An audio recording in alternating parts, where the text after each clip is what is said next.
I am here to tell you how to master the one skill, that will drive your success more than anything else.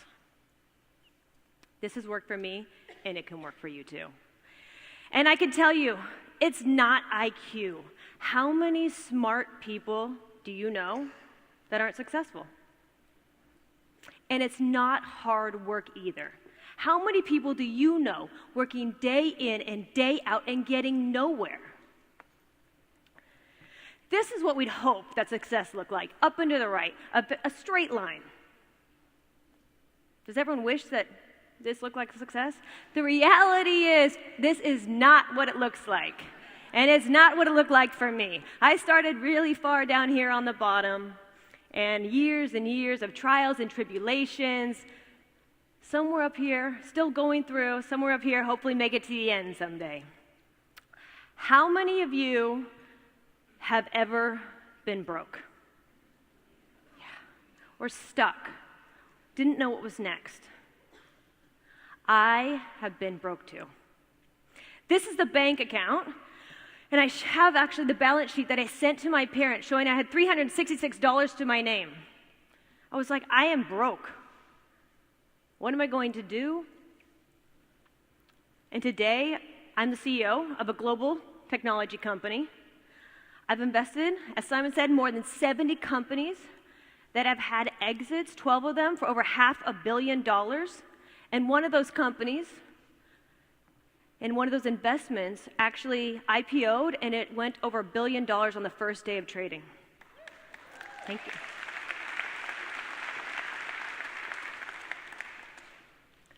So let me tell you a little bit about myself before I tell you that secret, which is number one, I was not born wealthy.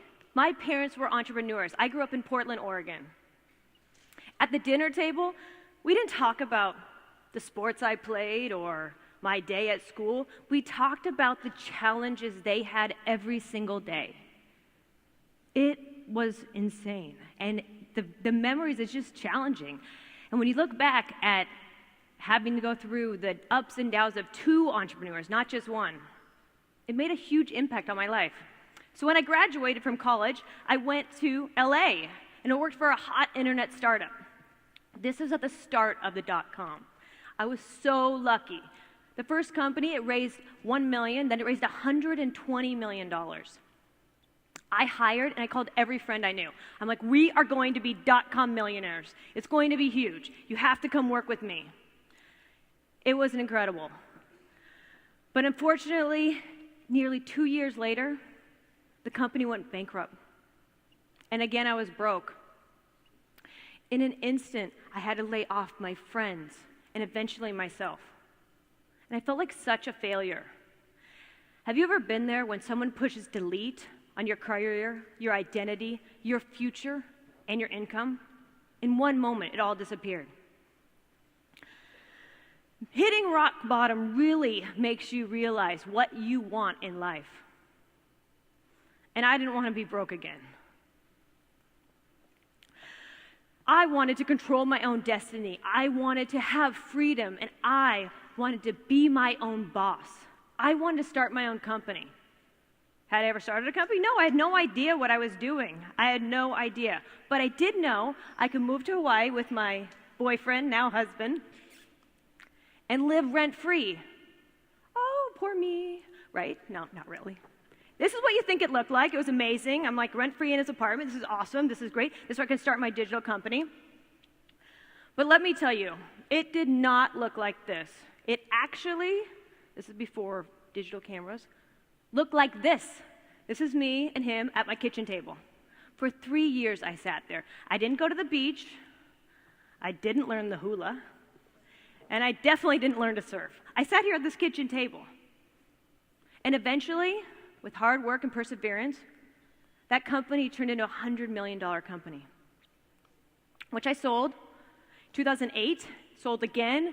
In 2014 for $235 million.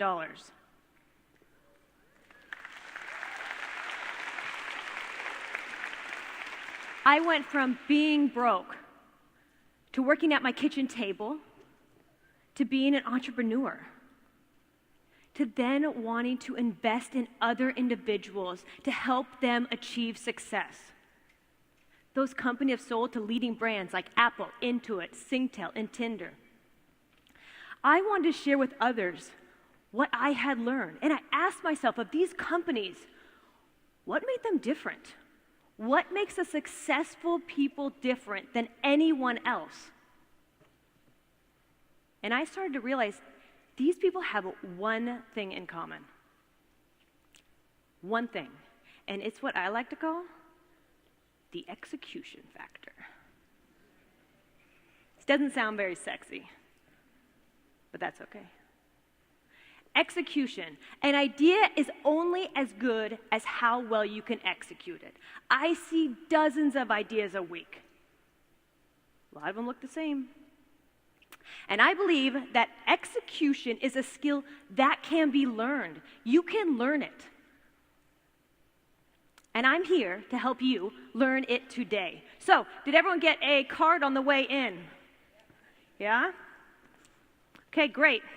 This card has 5 traits on the back because there's 5 essential traits that you need to know to master execution. So get your card. First is vision. Second is passion. The third is action. The fourth is resilience. And the fifth is relationships. And we're going to execute right now. Are you ready? Great. Vision. Vision is about having a North Star. It's about having a compass from where you are today to success. Did you know that there's a professor at Virginia Tech who says that people who write down their goals are 9 times as likely to be successful over their lifetime as people they don't? 9 times. Why wouldn't you do this? Seems easy. When I sold my last company, I wrote down my goal, as you can see here. I put it on my bathroom mirror, taped it, got blown off with my hairdryer a few times, went down the drain, but I kept it up here. And every day I looked at it for 9 months, trying to get the deal over the line. And eventually, my dream became a reality. I was crystal clear on what I wanted to accomplish. It's amazing, huh? So the first thing for you is to get crystal clear on your North Star. What is your vision? You can start big or you can start small. What is one thing you want to accomplish right now? And write it down. Once you have your vision, you need to be emotionally connected to it. And you need passion. Passion is the second trait you need to master in order to be successful. Did you know that passion comes from the Latin word for pain? So what is something you're so passionate about that you would gladly suffer for? When I was 11, I had a passion for horses. I loved horses. And I had visions that I'd jump and ride and win awards. But we did not have enough to do horseback ridings to be that great. I could afford 2 a week. And I went to the barn, not 2 a week, 2 a month, sorry. 2 a week would be amazing. I'd actually probably be in a horse, not speaking up here. So I went to the barn and I asked them, could I work at the stable to get a horseback riding lesson? And they gave me 7 hours of cleaning up the stables for a 1-hour ride. I thought that was an incredible deal. Looking back, I think they got a better deal on that one, but I would have done anything to ride the horse. So ask yourself, what is something that you're so passionate about that you would gladly suffer for? That you'd get up early, you'd stay late, you'd work the weekend. What is that? You have to be emotionally connected to it. So now you have your vision, and you're passionate about it. Now what? Third trait, action. You have to be willing to take that first step. And it doesn't have to be right. Just one step. When I started my first company, I was scared. I had no idea what I was doing. I was uncertain. I was terrified of failure. But I embraced the fear and I did it anyway. So ask yourself, what is one action that you will take to accomplish your vision? Just a simple one. Start small and write that down. So now that you know what the action you're going to take, this is what's going to happen next. I can guarantee it. Something's going to go wrong. And that's why I need the fourth trait. The fourth trait is resilience. This is the ability to adapt and overcome obstacles and roadblocks and thrive in change. Nothing ever goes according to plan. Ever. I can attest to that.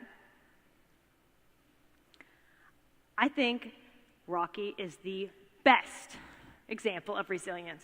He gets knocked down all the time, but he always gets back up. And when you think of the resilience you will need to accomplish your vision, you need the mental mindset to be able to always get back up. And I think it's important that if you know what are some of the obstacles that could stand in your way or could set you back, and you can actually visualize them, then when they arrive, you're more prepared for them. So write down what one obstacle standing in the way of your vision could be.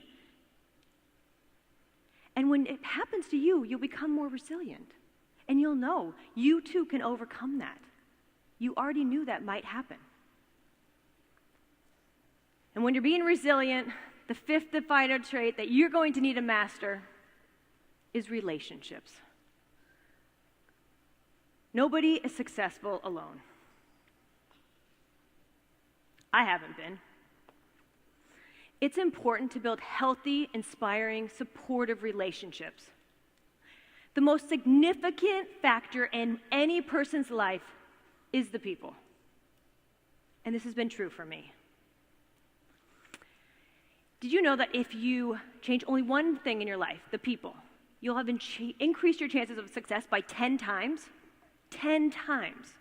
Every year I do a life audit. What's a life audit? Well, I make a list of all the people I spend time with. Then I put a plus if they energize, inspire me, and support me to achieve my dreams. I put a minus if they drain me and suck the energy out of me every time I'm with them. Then I make a conscious decision to spend more time with the people with the pluses, less time with the people with the minuses. Seems very simple. Also seems kind of harsh, I know. Just eliminating toxic people from your life. But it's been very, very successful for me. And I think it would be very successful for you. So write down 3 people you spend time with. This is a simple exercise. First name. And put a plus or minus next to them.